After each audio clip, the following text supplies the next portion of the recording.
madaxweyne xasan sheekh waxaan u malaynayaa 12 sano horteeda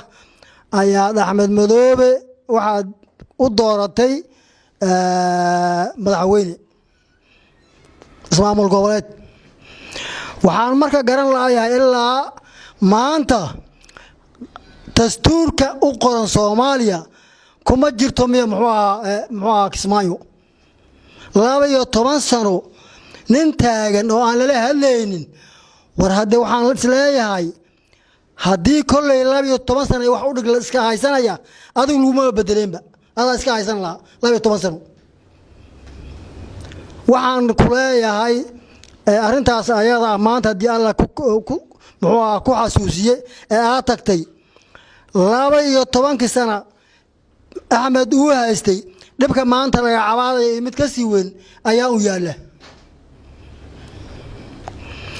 intii aad ka maqneed 4 sano hayse maar 5 sano aad ka maqneed halkii ayay ku xakamaysantahay ku xirxantay Kismaayo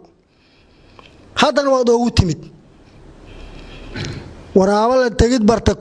ka dhigid waa ka ceeb baalay Axmed horbu u bartay in wax walba laftu ku dhufto waxaan nahay odayaashii dhaqanka niman ba hadda waxa ka dhawaajinaya wariyo ugu horeeyay Kismaayo annaga wax ka qodnay warwaamada la sheegaya ninka lagu magacaabo aniga waamo hadaan maqashaan waa boqorkii reerka aniga aan ka dhashay hawi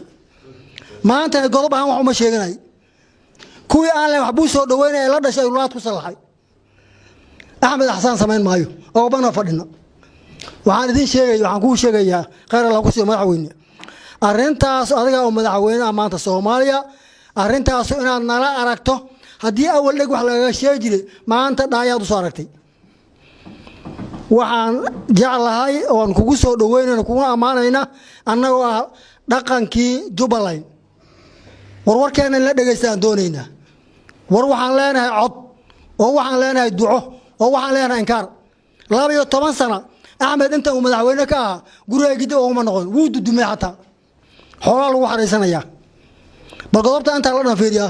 haddaan dib sii fiiriyo ku eemada jira oo noocaas camal ah